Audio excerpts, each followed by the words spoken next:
பாகிஸ்தான் மீது கை வைத்தால் Saudi Arabia மீது கை வைத்தது சமம் அப்படின்ற மாதிரி. இப்போ இந்த இடத்துல ஒரு கேள்வி என்ன வருதுன்னா, சவுதி அரேபியாவிற்கு பாகிஸ்தான் மூலமாக அணு ஆயுதங்கள் கிடைக்க பெறலாம் அப்படின்னு ஒரு சந்தேகத்துடைய கேள்வியும் வருது இல்லை? சந்தேகம் வேணாம், கிடைப்பதற்கான சாத்தியக்கூறு அதிகம். இது அமெரிக்காவே ஒரு முறை சொல்லியுள்ளது. நீங்கள் ஏன் பாகிஸ்தானிடமிருந்து ஒரு 5-6 அணுகுண்டுகளை வாங்கி கொள்ளக்கூடாது என்று. கான்பூர், பாகிஸ்தானில் ஒரு கான்பூர் இருக்காது சைட், அது நியூக்ளியர் சைட். அங்கிருந்து சில விஷயங்கள் சவுதி அரேபியாவுக்கு சென்றுள்ளன. அது சவுதி அரேபியாவின் பாதுகாப்பை மேம்படுத்துவதற்கும் சவுதி அரேபியா தேவைப்பட்டால் அணுகுண்டை பாகிஸ்தான் சப்ளை செய்வதற்கும் சாத்தியம் உள்ளது. ஒருவேளை அமெரிக்காவே பாகிஸ்தானுக்கு கொடுத்து சவுதி அரேபியா கொடு என்றால் அதுவும் நடக்கலாம். ஏனென்றால் தீவிரவாதம் என்ற ஒரு குழந்தை பிறப்பதற்கு தாயாகவும் தந்தையாகவும் செயல்பட்டது அமெரிக்காவும் பாகிஸ்தான். அதற்கு செவிலித்தாயாக அதற்கு பிரசவம் பார்த்து அந்த குழந்தையை வெளியே எடுத்து இதுதான் குழந்தை என்று உலகத்துக்கு காட்டியது சவுதி அரேபியா. அதை அந்த குழந்தையை வளர்த்து பெரியாளாக்கி வளர்ப்பு பிள்ளையாக எடுத்துக்கொண்டது ஆப்கானிஸ்தான். அதன் நீட்சி தான் இன்று உலகம் சந்தித்து கொண்டிருக்கும் தீவிரவாதம். இந்த சைக்கிள், இந்த புது தீவிரவாத சைக்கிள் ஒன்று உருவாக்குவதற்கு அமெரிக்கா வித்திட்டு கொண்டிருக்கிறது.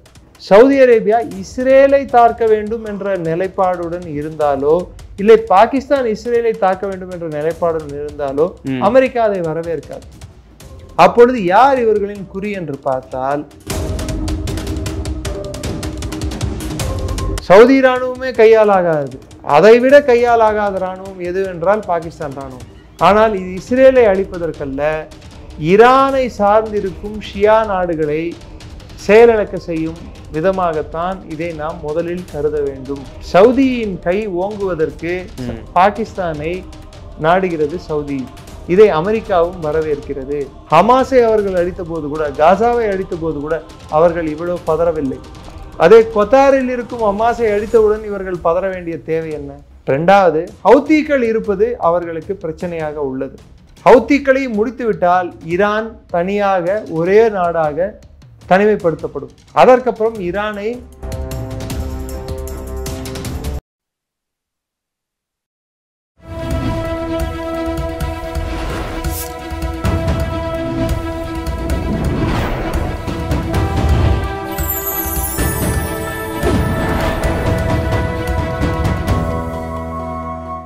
சேனல் 5 தமிழ் நேயர்களுக்கு வணக்கம். இன்றைய நேர்காணலில் நம்மோடு இணைந்திருப்பவர் டிஃபென்ஸ் அனாலிஸ்ட் நிரஞ்சன் அவர்கள். வாருங்கள், அவரோடு பேசுவோம். சார் வணக்கம். வணக்கம் ஜெயந்த். சார், சமீபத்தில் சவுதி அரேபியா பாகிஸ்தான் ஒப்பந்தம் போட்டாங்க, பாதுகாப்பு ஒப்பந்தம். அதாவது பாகிஸ்தான் மீது கை வைத்தால் சவுதி அரேபியா மீது கை வைத்தது சமம் அப்படின்ற மாதிரி. இப்போ இந்த இடத்துல ஒரு கேள்வி என்ன வருதுன்னா, சவுதி அரேபியாவிற்கு பாகிஸ்தான் மூலமாக அணு ஆயுதங்கள் கிடைக்க பெறலாம் அப்படின்னு ஒரு சந்தேகத்துடைய கேள்வியும் வருது இல்லை? சந்தேகம் வேணாம், கிடைப்பதற்கான சாத்தியக்கூறு அதிகமாகவே. இது அமெரிக்காவே ஒரு முறை சொல்லியுள்ளது. நீங்கள் ஏன் பாகிஸ்தானிடமிருந்து ஒரு 5-6 அணுகுண்டுகளை வாங்கி கொள்ளக்கூடாது என்று. சவுதி அரேபியாவில் ஒரு குறிப்பிட்ட பாலைவன பகுதியில்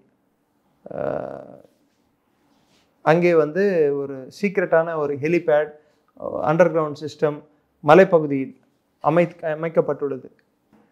அதே மாதிரி கான்பூர் அப்படின்னு சொல்லிட்டு, இங்கே இருக்கிற கான்பூர் இல்லை, பாகிஸ்தானில் ஒரு கான்பூர் இருக்காது, ஏக்யூ கான் கட்டுப்பாட்டில் இயங்கிய ஒரு சைட், அது நியூக்ளியர் சைட். அங்கிருந்து சில விஷயங்கள் சவுதி அரேபியாவுக்கு சென்றுள்ளன. அது சவுதி அரேபியாவின் பாதுகாப்பை மேம்படுத்துவதற்கும் சவுதி அரேபியா தேவைப்பட்டால் அணுகுண்டை பாகிஸ்தான் சப்ளை செய்வதற்கும் சாத்தியம் உள்ளது. ஆனால் இன்று பாகிஸ்தானிடம் அணுகுண்டுகள் இருக்கிறதா இல்லையா என்பது ஒரு கேள்விக்குறி, ஆபரேஷன் சிந்தூருக்கு அப்புறம். ஆனால் வெளி உலகத்துக்கு அவர்களிடம் எத்தனை இருக்கிறது, இருப்பு என்னன்னு தெரியாது. ஒருவேளை அமெரிக்காவே பாகிஸ்தானுக்கு கொடுத்து சவுதி அரேபியா கொடு என்றால் அதுவும் நடக்கலாம். ஏனென்றால் சவுதி அரேபியா, பாகிஸ்தான், அமெரிக்கா ஒன்று சேர்வது இது முதல் முறை அல்ல. சோவியத் ரஷ்யா ஆப்கானிஸ்தான் மீது படையெடுத்த போது இந்த 3 நாடுகள் ஒன்று சேர்ந்துதான் அன்று இந்த உலக தீவிரவாதம் என்ற ஒன்றுக்கு வித்திட்டனர். அமெரிக்கா தந்தை, பாகிஸ்தான் தாய், சவுதி அரேபியா செவிலித்தாய், மிட்வைஃப். தீவிரவாதம் என்ற ஒரு குழந்தை பிறப்பதற்கு தாயாகவும் தந்தையாகவும் செயல்பட்டது அமெரிக்காவும் பாகிஸ்தானும். அதற்கு செவிலித்தாயாக அதற்கு பிரசவம் பார்த்து அந்த குழந்தையை வெளியே எடுத்து இதுதான் குழந்தை என்று உலகத்துக்கு காட்டியது சவுதி அரேபியா. அதை அந்த குழந்தையை வளர்த்து பெரியாளாக்கி வளர்ப்பு பிள்ளையாக எடுத்துக்கொண்டது ஆப்கானிஸ்தான். அதன் நீட்சி தான் இன்று உலகம் சந்தித்து கொண்டிருக்கும் தீவிரவாதம். ஸோ இந்த சைக்கிள், இந்த புது தீவிரவாத சைக்கிள் ஒன்று உருவாக்குவதற்கு அமெரிக்கா வித்திட்டு கொண்டிருக்கிறது. அதன் தொடர்ச்சியாகத்தான் இதை நான் பார்க்கிறேனே தவிர்த்து, ரெண்டாவது, சவுதி அரேபியா இஸ்ரேலை தாக்க வேண்டும் என்ற நிலைப்பாடுடன் இருந்தாலோ, இல்லை பாகிஸ்தான் இஸ்ரேலை தாக்க வேண்டும் என்ற நிலைப்பாடுடன் இருந்தாலோ அமெரிக்கா அதை வரவேற்காது. அப்பொழுது யார் இவர்களின் குறி என்று பார்த்தால் யமன். அதனால்தான் 25,000 படைகளை யமனுக்கு அனுப்ப வேண்டும் என்று முயல்கிறார்கள் பாகிஸ்தான். அது சவுதி அரேபியா கேட்டுக்கொண்டதுக்கு இணங்க. ஏன் யமன்? யமனுக்கும் சவுதி அரேபியாவுக்கும் கடந்த 10 ஆண்டுகளாக போர் நடந்து கொண்டிருக்கிறது. சவுதி அரேபியாவால் சின்ன நாடான யமனையே வீழ்த்த முடியவில்லை. உலகத்திலேயே அதிகபட்சமான இராணுவ உபகரணங்களை வாங்கும் நாடு சவுதி அரேபியா, இம்போர்ட் செய்யும் நாடு. அப்படி இருந்தும் அவ்வளோ உபகரணங்களை வாங்கியும் சின்ன நாடான யமனை வீழ்த்த முடியவில்லை, ஹவுத்திகளை வீழ்த்த முடியவில்லை. ஹவுத்திகள் ஷியா குழுக்கள். அவர்கள் ஒரு பக்கம் இஸ்ரேலையும் தாக்கி கொண்டு இருக்கிறார்கள், இன்னொரு பக்கம் சவுதிக்கும் பிரச்சனை கொடுத்த வண்ணம் உள்ளார்கள். அவர்களை தோற்கடிக்க முடியாமல் மிளிபுதுங்கி நிற்கிறார்கள் சவுதி அரேபியா. அதற்கு அவர்கள் கையில் எடுத்த கருவி கையாலாகாத பாகிஸ்தான் இராணுவம். சவுதி இராணுவமே கையாலாகாது. அதைவிட கையாலாகாத இராணுவம் எது என்றால் பாகிஸ்தான் இராணுவம். இதை ஒரு முறை அல்ல, 1948, 1965, 1971, 1999, 2025 பல முறை நாம் உலகத்துக்கு நிரூபித்து காட்டுள்ளோம். இவர்கள் நொண்டி குதிரையின் மேல் சவாரி செய்ய பார்க்கிறார்கள், இன்னும் பொய்க்கால் குதிரையின் மேல் சவாரி செய்ய பார்க்கிறார்கள். செய்யட்டும். ஆனால் இது இஸ்ரேலை அழிப்பதற்கல்ல, ஈரானை சார்ந்திருக்கும் ஷியா நாடுகளை செயலிழக்க செய்யும் விதமாகத்தான் இதை நாம் முதலில் கருத வேண்டும்.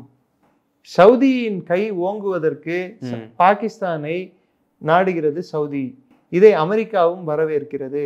இதனால் ஈரான் பலவீனம் அடையும். ஈரான் பலவீனம் அடைவது சவுதிக்கும் லாபம், அமெரிக்காவுக்கும் லாபம், பாகிஸ்தானுக்கும் லாபம். அடிப்படையாக எப்படி எடுத்து பார்த்தாலும் மத ரீதியில் சவுதிக்கு ஈரானுக்கு ஆகாது. ஷியா சுன்னி அந்த பிரச்சனை இருக்கிறது.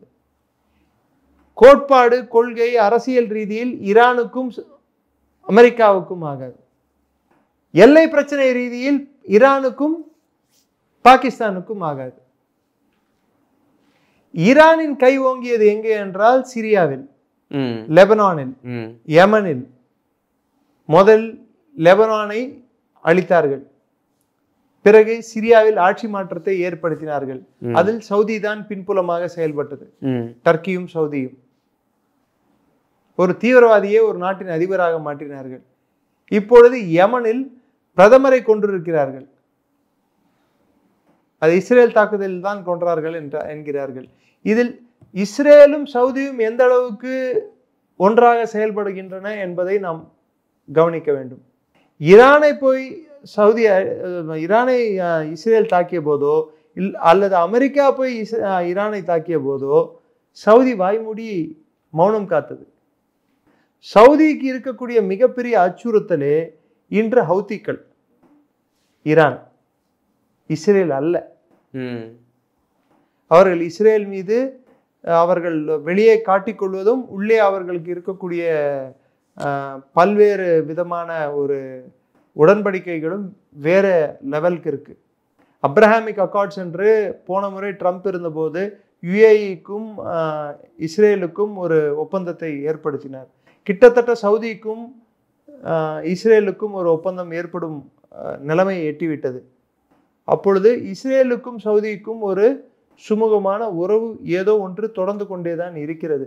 ஹமாஸை அவர்கள் அடித்த போது கூட, காசாவை அடித்த போது கூட அவர்கள் இவ்வளவு பதறவில்லை. அதே கொத்தாரில் இருக்கும் ஹமாஸை அடித்தவுடன் இவர்கள் பதற வேண்டிய தேவை என்ன? இரண்டாவது, ஹவுத்திகள் இருப்பது அவர்களுக்கு பிரச்சனையாக உள்ளது. ஹவுத்திகளை முடித்துவிட்டால் ஈரான் தனியாக ஒரே நாடாக தனிமைப்படுத்தப்படும். அதற்கப்புறம் ஈரானை சமாளிப்பது மிக எளிது. அதன் ஒரு தொடர்ச்சியாகத்தான் அமெரிக்கா பின்புலமாக இருந்து இதை செயல்படுத்துகிறது. எதுலையுமே நேரடியாக வரல, எல்லாத்துலயும் பின்னாடி இருந்து செயல்படுத்துறாங்க. அடுத்த கட்டமாக இது நடந்தால் அடுத்த கட்டமாக என்ன நடக்கும் என்றால் பல தீவிரவாத அமைப்புகள் புதுசாக முளைக்கும். ஈரானில் சில அமைப்புகள் செயல்பாட்டில் இறங்கி அங்கே இருக்கும் ஆட்சியை, அங்கே இருக்கும் ஆட்சியாளர்களை அகற்றுவதற்கு சில அமைப்புகள் அங்கே முளைக்கும். ஆப்கானிஸ்தானில் சில அமைப்புகள், ஏனென்றால் அமெரிக்கா பாக்ராம் பேஸை கேட்டுள்ளதால் அங்கேயே புது ஒரு பிரச்சனையை ஏற்படுத்துவார்கள். இது போன்ற சைனாவில் சிங்ஜியாங் ப்ராவின்ஸில் ஏற்படுத்துவார்கள். ஸோ இப்பொழுது அமெரிக்காவின் கவனம் மெதுமெதுவாக மத்திய ஆசியாவும் தெற்காசியா நாடுகளை மையமாக கொண்டு திரும்பியுள்ளது. அதற்கு அச்சாரமாகத்தான் இந்த Saudi Pakistan defence agreement. Defence அக்ரிமெண்ட்லாம் ஒரு பக்கம் இருக்கட்டும், இவ்வளோ பெரிய அக்ரிமெண்ட் போட தெரிஞ்ச பாகிஸ்தானுக்கு யார் தீவிரவாதி யார் பொதுமக்கள் கூட தெரியாம கொண்டு போய் பொதுமக்கள் மேலே போட்டு வந்தாங்க. அவங்க போட்டது குண்டு வந்து சைனா வந்து கொடுத்தது. LS-6 8 குண்டுகளை அவங்க போட்டாங்க.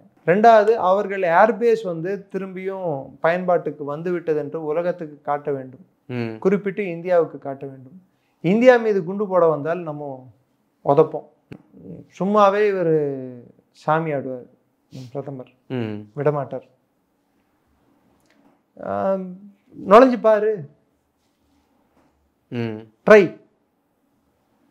ஆனா இந்தியாவுக்கு எப்படி நான் காட்டுறது, நான் ரெடி அப்படின்னு சொல்லிட்டு வரவா வரவா அப்படின்னு சொல்லிட்டு போய் போடு, என் மக்கள் மேலேயே போட்டு காட்டுறேன் பாருன்னு சொல்லி போய் போட்டாங்க.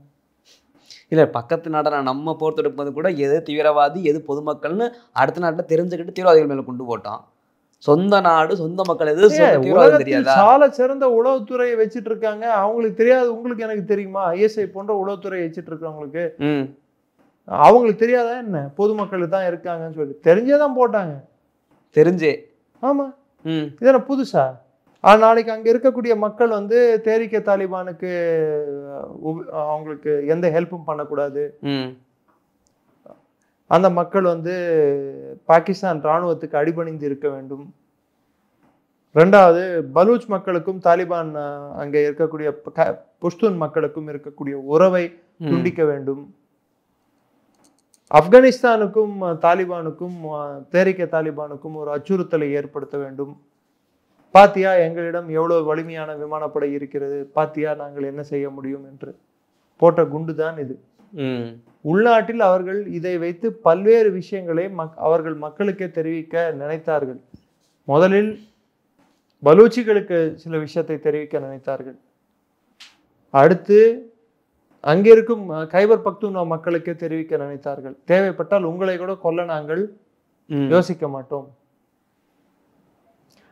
ஏங்க பாகிஸ்தான் வரலாறு துப்பாக்கி ஏந்தாத அப்ராணிகளையும் சாதாரண மக்களையும் குழந்தைகளையும் பெண்களையும் கொல்வது தானே. பேல்காம்ல யாரை கொண்டாங்க? இதுதானே பாகிஸ்தான் வரலாறு. அன்னைக்கு இருந்த ஈஸ்ட் பாகிஸ்தான்ல யாரை கொண்டாங்க? பலூச்சிகளை யாரை கொல்லுட்டு இருக்காங்க? அவங்க என்ன துப்பாக்கி எடுத்து சண்டை போட்ட பாகிஸ்தான் ஆர்மி இன்னைக்கா திருப்பி சண்டை போட்டிருக்கா? 93,000 பேருக்கு துப்பாக்கி கீழே போட்டு கையை தூக்குன ராணுவம் தானங்க அது. 3 நாள் என்ன விட்டுருன்னு அழுத ராணுவம் தானே அது. போதும் போதும் விட்டுருன்னு சொல்லிட்டு. Is Pakistan army that great army? ஒரு பக்கம் அமெரிக்கா கூட சப்போர்ட் பண்ணிட்டு, ஒரு பக்கம் அமெரிக்கா கிட்ட காசு வாங்கிட்டு, ஒரு பக்கம் அமெரிக்கா கிட்ட எல்லாம் பண்ணிட்டு, ஒசாமா பின் லாடனையும் உள்நாட்டில் மறைச்சு வச்ச ஒரு நயவஞ்சக கூட்டம் தானே பாகிஸ்தான் ராணுவம். மக்களை கொல்வது அவர்களுக்கு என்ன புதிதா?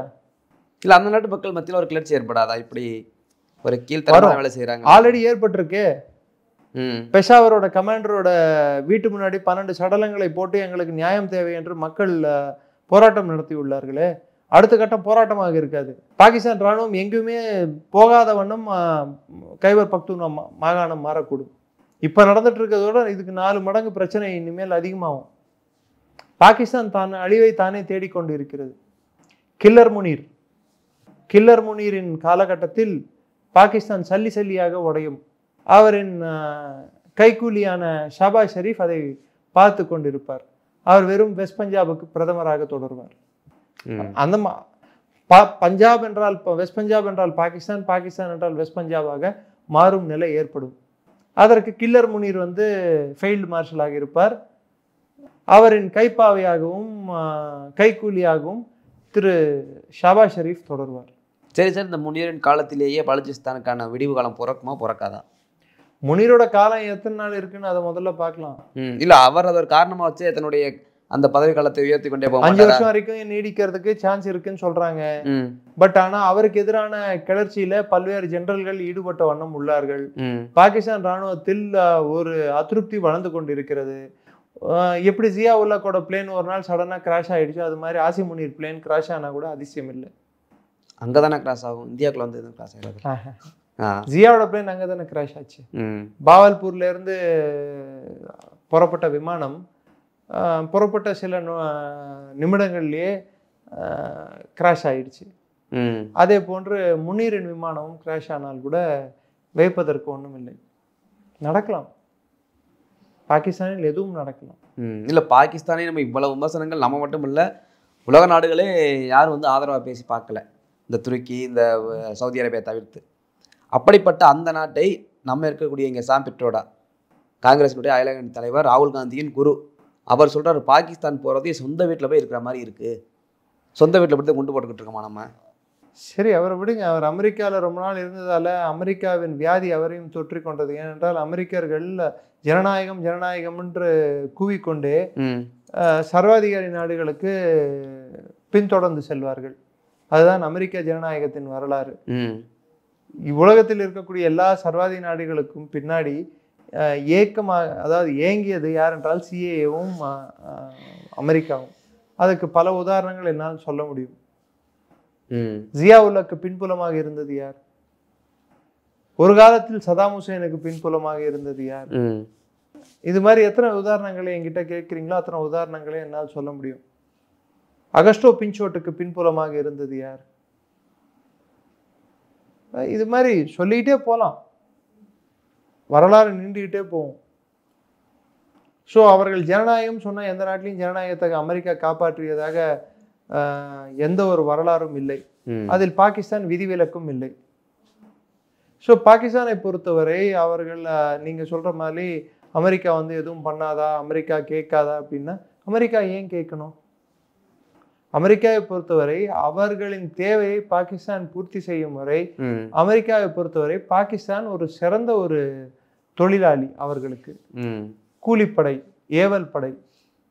அதனால் அவர்கள் இதை ஆக்கப்பூர்வமாக அவர்களை பொறுத்தவரை பாகிஸ்தான் இன்று அவர்களுக்கு தேவை.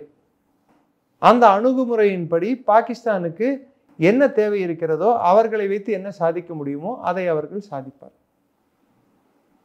ஆனால் பாகிஸ்தானை வைத்து அமெரிக்கா எடுத்துக்கொள்ளும் முயற்சிகள் பலன் அளிக்கிறதா இல்லையா என்று காலம் பதில் சொல்லும். ஏனென்றால் ஆப்கானிஸ்தானில் யார் சென்றாலும் அங்கே வெல்வதற்கான வாய்ப்புகள் மிக குறைவு. என்ன காரணம்? அந்த நாட்டின் பூகோளம், அந்த நாட்டின் மக்கள். ஒரு நாட்டின் மீது படையெடுப்பது அவ்வளோ எளிதல்ல. ஒரு நாட்டை சூறையாடலாம், அதன் அமைதியை குலைக்கலாம். ஆனால் அந்த நாட்டை கட்டுப்பாட்டில் எடுத்துட்டு வருவது மிக கடினம்.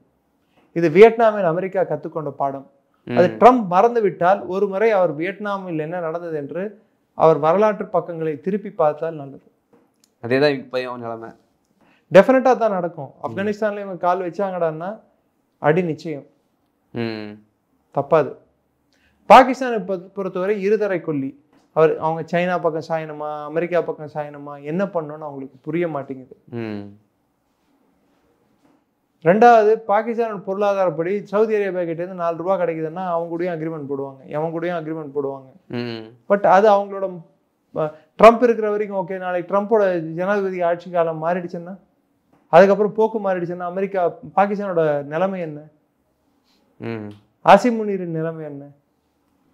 அதாவது ஒரு நாட்டின் கொள்கை, பொருளாதார கொள்கை, அரசியல் கொள்கை பிளஸ் மற்ற கொள்கை, இராணுவ கொள்கையானது வெளிநாட்டு நாட்டின் தலைவரின் வழிகாட்டலுக்கு இணங்க இருக்கக்கூடாது.